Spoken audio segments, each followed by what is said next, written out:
Cleaners පවුලේ ආරක්ෂාව සහතිකයි.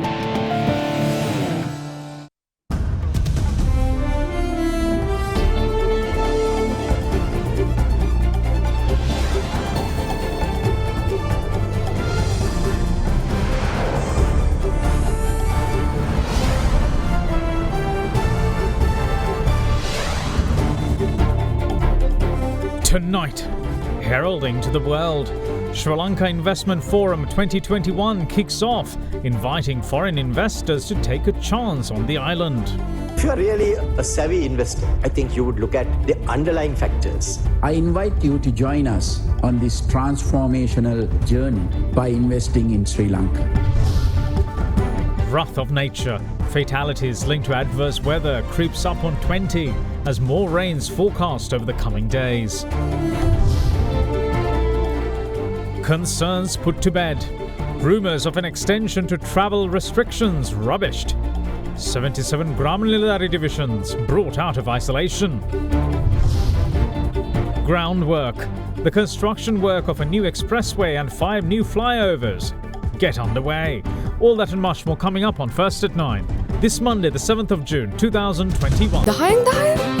ඒ කියන්නේ ලයිෆ් බෝයි අවස්ථා 10කදී ලෙඩ රෝග 10කට හේතු වන වෛරස් ඇතුළු විෂ පිෂවලට එරෙහිව සටන් කරනවා කියලා.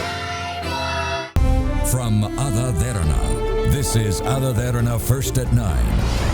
Live from Studio 24 in Colombo. Good evening and welcome to First at 9. I'm Dhammike Kanaka. Now, President Gotabaya Rajapaksa today affirmed that the government is deeply committed to making the necessary changes in order to improve the investor-conducive environment in Sri Lanka, with the bigger aim of transforming the island into a haven for economic growth. The President also noted that the legislations that impede investments from coming into the island will be revised, while inviting business leaders all across the globe to make use of the tremendously beneficial economic sectors in the country. The head of state made this remark during the inauguration ceremony of the much-anticipated Sri Lanka Investment Forum 2021 today. Organised by the Board of Investment, the Ceylon Chamber of Commerce and the Colombo Stock Exchange, the Sri Lanka Investment Forum 2021 is Asia's first and largest virtual forum to attract foreign investments. Themed Asia's next growth haven, the forum is set to provide a comprehensive understanding of the foreign direct investments and capital market opportunities in Sri Lanka. The 3-day event will feature sessions and presentations by senior government leaders, executives of public and private companies, global experts, investment bankers and advisory firms. The virtual forum was officially inaugurated by President Gotabaya Rajapaksa this morning. My government has ambitious plans to unleash a decade of transformational and rapid economic growth to $8,000 GDP per capita by 2030. We are deeply committed to maintaining policy stability and consistency within a stable macroeconomic environment. Our legal and regulatory frameworks are being refined to ensure greater responsiveness, transparency, and security for investors. Unnecessary bureaucratic red tape is being removed and procedures are being streamlined to ensure greater ease of doing business. I am determined to see these changes through and to further improve our already welcoming environment for investment. There are significant opportunities across many economic sectors in Sri Lanka that can provide tremendous returns to foreign and local investors alike. The commercial capital Colombo is one of the most attractive and livable cities in the region. The many opportunities this city affords will soon be greatly enhanced by the Colombo Port City. We encourage business leaders to make full use of the unique opportunities the port city affords by investing here. With its world-class port infrastructure in Colombo and in Hambantota, the country is capable of providing services even to the largest container ships that traverse the busy Indian Ocean. The country is therefore well positioned to be a transshipment and logistics hub for the region, and we strongly encourage investments in this area. Legacy legislation and regulations that impede such investments are in the process of being revised to facilitate this. Sri Lanka is seeking to revitalize its vibrant tourism industry to take advantage of the likely post-pandemic travel boom. Investments are therefore welcome into hotels, resorts, entertainment facilities that will attract high-spending tourists. The government of Sri Lanka is proactive and pro-business. We will look very favorably upon investments that can have a transformative impact on our economy as well as our national profile. And we will do our utmost to create an enabling environment for the success of such investments. I invite you to join us on this transformational journey by investing in Sri Lanka. Someone might say this is the worst time that you could concentrate on inviting people to invest at a time when there is a lockdown, at a time when there are deteriorating macro fundamentals all over the world. But if you are really a savvy investor, I think you would look at the underlying factors at any time when we are talking about investment. Not only what is there on the surface, what is the potential. Now, these are all matters that I think savvy investors look at. And that's where this particular conference, I think, is going to score. Sri Lanka's infrastructure development program started in 2006. We started it while the war was going on. People asked us, are you mad to be doing these things? But in times of war, you need to prepare for peace. We started on all the development projects so that when the war was over, we had the canvas to go fast and forward. That's why Sri Lanka had 8% growth. It didn't happen automatically. It was through careful planning Sri Lanka was able to have that growth momentum. In 2014, Sri Lanka's market cap was $24.4 billion. Today, it's only $14.5 billion. Drop of $10 billion during the period of the last 7 years. That tells you that there is awesome potential that is within the stock exchange companies that are listed. It is there with other companies as well. But those who come at this time and take up positions that will definitely benefit by that, come and invest in the government bonds. We'll give you even guarantee on the exchange rate so that if there is a risk, that risk is also mitigated. So there is a huge opportunity there as well. The FDI opportunities are also very, very significant. The Colombo Port City, we have just opened out with the law, so there is investment opportunities in the port city. The IT sector, we have embraced 5G. Commercial sectors are also available. These are all areas that Sri Lanka could have foreign direct investment coming in. Think long term, back yourselves, help to maintain the macro fundamentals, forge partnerships between yourselves and foreign investors, build spaces and reserves in your own companies, and then you would find that you would have necessary ability to go forward with Sri Lanka. කාලගුණය කොහොමුණත් Rhino නං වහලට safe තමයි මුළු ගෙදරම. More rain is forecast over the coming days, though there seems to be a marked reprieve from the heavy deluge experienced in the days gone by. The death toll attributed to adverse weather has now risen to 19, with over 200,000 people affected by the rains. With the beginning of the southwest monsoon, torrential rains have severely affected many people across 10 districts of the country. The highest rainfall of 41.5 millimeters was recorded in the area of Bivila during the last 24 hours ending at 8 am today. With the rivers Kalani, Ging and Nilvala breaking banks, many low-lying areas have been inundated with floods. Even though there seems to be a slight reduction in the downpour, the Department of Meteorology stated that a temporary enhancement in the showery conditions over the southwestern part of the island can be expected in the next 2 days. As such, showers are expected at times in the western, Sabaragamu and northwestern provinces and in Galle, Mathura and Nuwara and Kandy districts.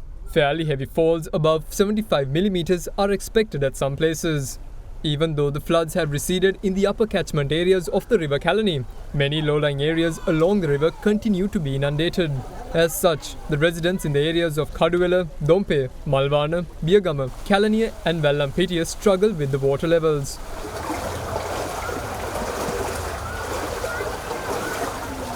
In the meantime, the rainwater management sluice gate constructed at the Dikkovita beach in Uswetikeriyawa was open today. Area residents, however, say that the rainwater accumulated and the water level in the area increased due to the sluice gate not being opened at the right time. Meanwhile, the chairman of the Katana Divisional Secretariat intervened and demolished an illegal structure that had blocked a drainage system in the Adiyambala Shanti Mawata in Katana. The move was prompted after residents complained that the drains built to divert excess water had been blocked due to the construction. With many areas still submerged in Ratnapura, farmers say that around 2,000 acres of farmlands have been destroyed. In the meantime, the Air Force used a Bell 412 helicopter to monitor the flood areas today.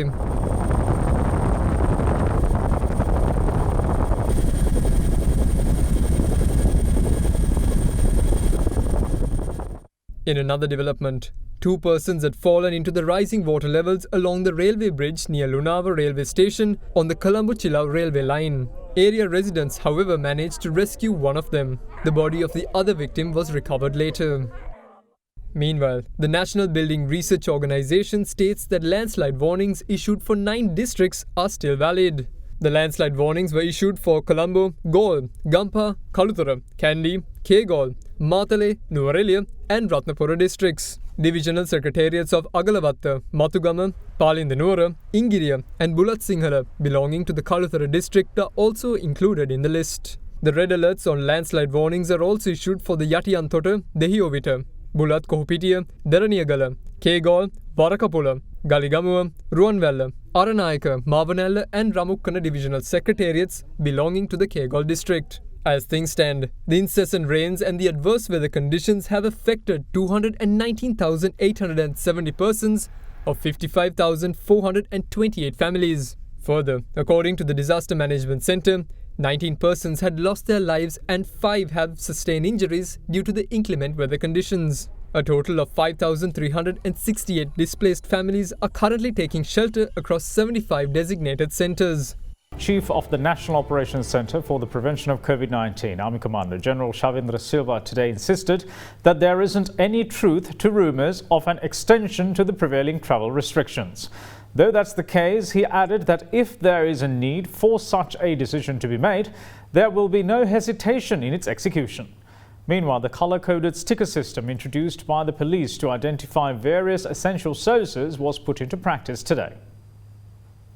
The police yesterday introduced a sticker system relating to the personnel and vehicles allowed on roads during the travel-restricted period. It was also intended to make the verification process easier for law enforcement authorities, reducing repeated checks. 11 different colour-coded stickers were introduced for various categories of essential services. As such, a green sticker will be used to represent the health sector, and a light blue sticker identifies Triforces and police personnel. The employees of private and state sectors will be identified with purple and pink coloured stickers. Meanwhile, a light brown coloured sticker will be used on all vehicles transporting persons employed at factories, manufacturing and import and export sector. In contrast, a yellow sticker will be used to identify essential delivery services, while persons delivering essential commodities will be recognised by using a red sticker. An orange coloured sticker is attributed for media personnel. According to the police, a white sticker will be pasted on the vehicles of persons travelling to and from airports. Individuals with humanitarian requirements such as travelling for a doctor's appointment, to purchase medications or to attend a funeral will be identified using a black sticker. In the meantime, a grey sticker will be used to identify persons delivering cooked food. As such, traffic flowing into Colombo was regulated and verified with the use of the sticker system today.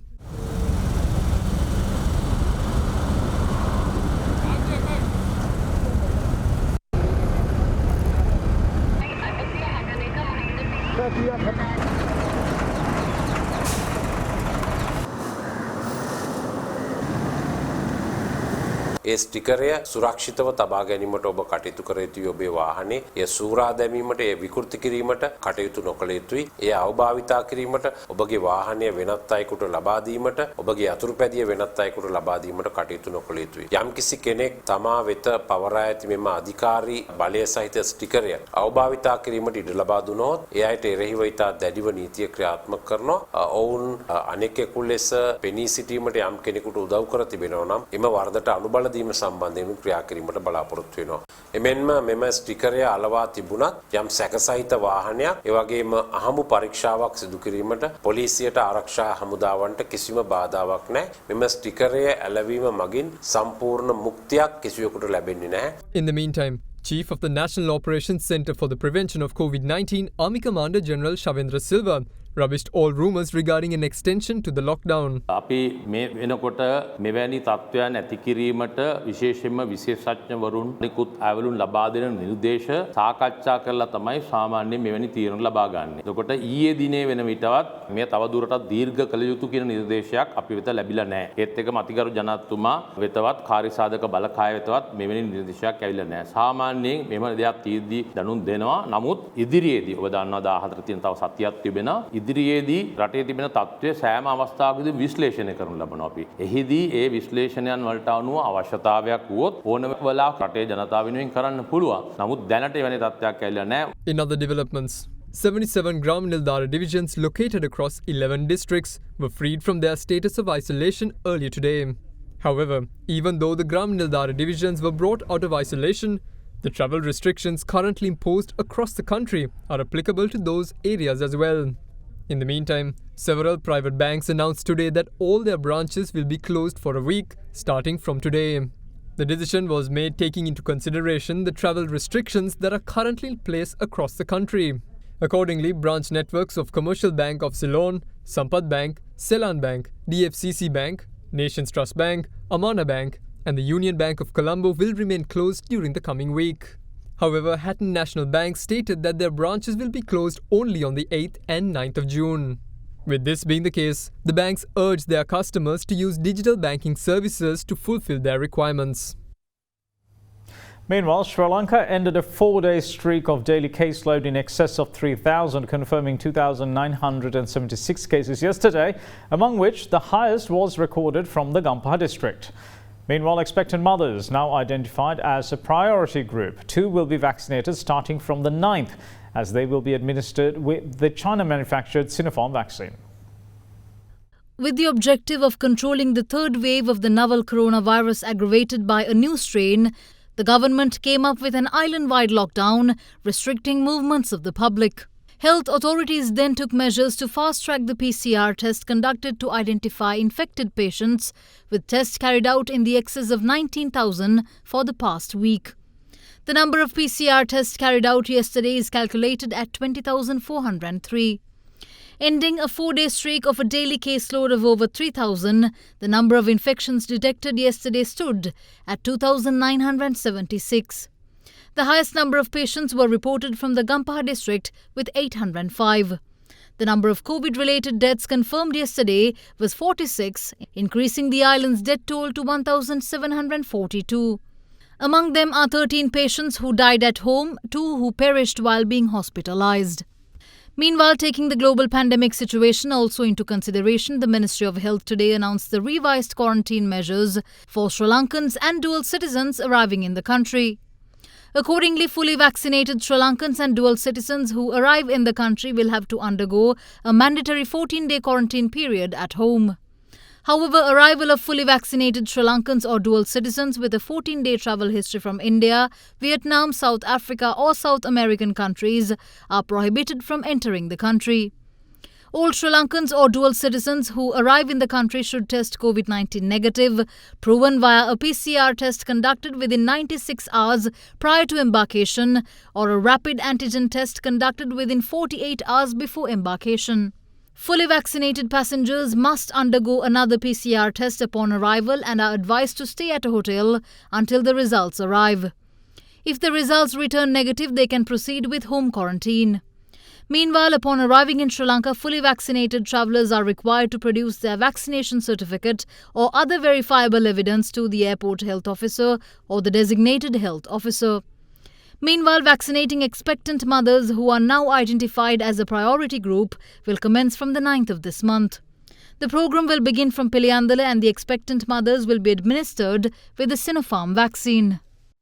The consignment of Sinopharm vaccines which arrived in the country yesterday was transported to several parts of the island, ensuring that vaccination drive proceeds without any hindrance. The second dose of the Covishield vaccine was administered to 146 people yesterday, taking the total number of people who have received the second dose to date to 353,302. The first dose of the China-manufactured Sinopharm vaccine was given to 4,479 people yesterday. With that, 957,959 people have been administered with the Sinopharm jab.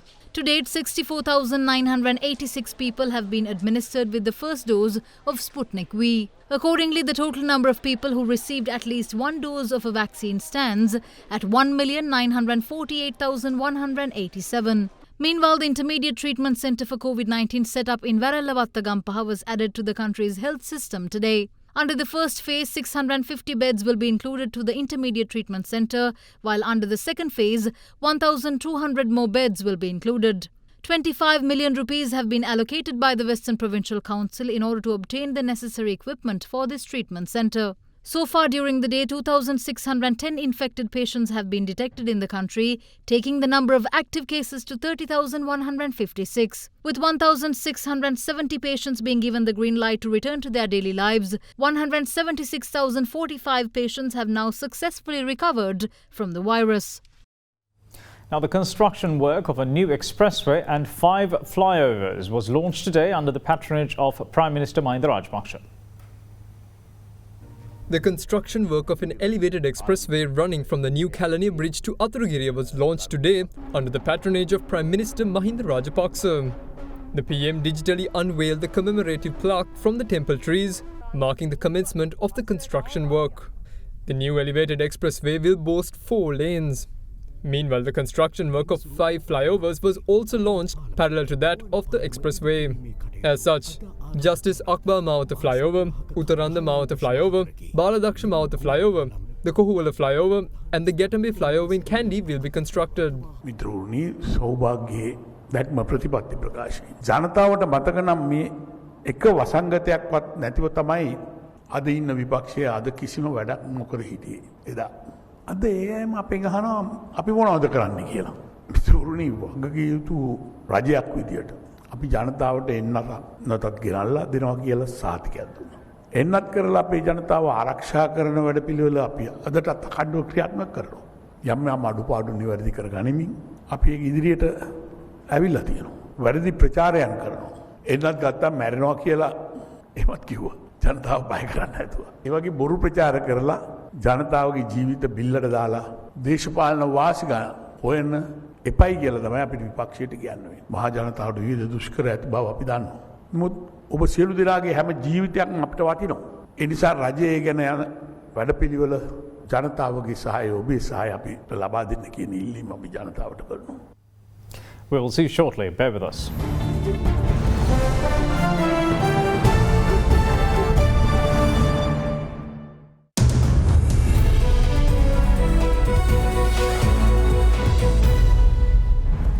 Welcome back. This is First at 9. Now, the central bank has taken a raft of measures to encourage offshore borrowings by the private sector with the aim of increasing foreign currency inflows. The central bank is inviting the private sector to pursue avenues to raise offshore funding, leveraging on its strengths. It is done with the goal of encouraging foreign currency inflows to the country. In this regard, to hedge the foreign exchange risk of offshore borrowing, a zero-cost swap facility would be made available by CBSL for the private sector borrowers of foreign currency for the duration of the said borrowing, which may be reviewed and renewed annually. Alternatively, the private sector could invest the US dollar funds raised offshore in Sri Lanka development bonds, matching the tenure of the offshore borrowing in line with the weighted average fixed rate or weighted average margin determined at the immediately preceding SLDB auctions or at levels mutually agreed through designated agents appointed to market SLDBs.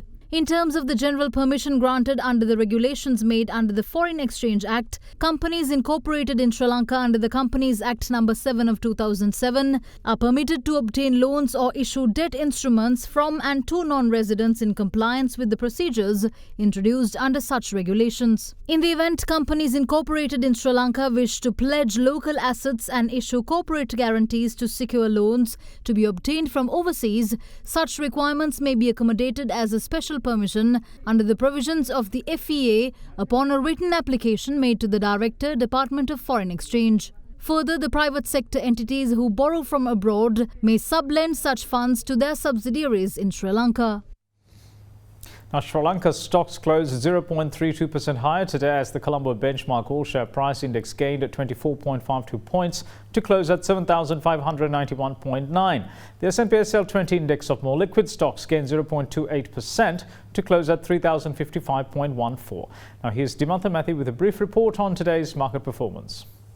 Today we saw another green day with the ASPI gaining by around 24 points. However, there was a lot of volatility during the day today. So at the start of the day itself, we saw significant ups and downs in the index. So with that portion of time, we saw the market in the red as well. So with that volatile start, we then saw that volatility being there throughout the day. However, during the middle session, we saw a bit of an uptrend in the index, and after that, the volatility was more uptrendish. With that, overall, we saw a gain of 24 points. Even the S&P SL 20 was up by around 9 points. And the index is now closing in on the 7,600 mark, but fell marginally short to close at 7,591 for the day. So overall, turnover levels were also quite healthy, above 2 million turnover again.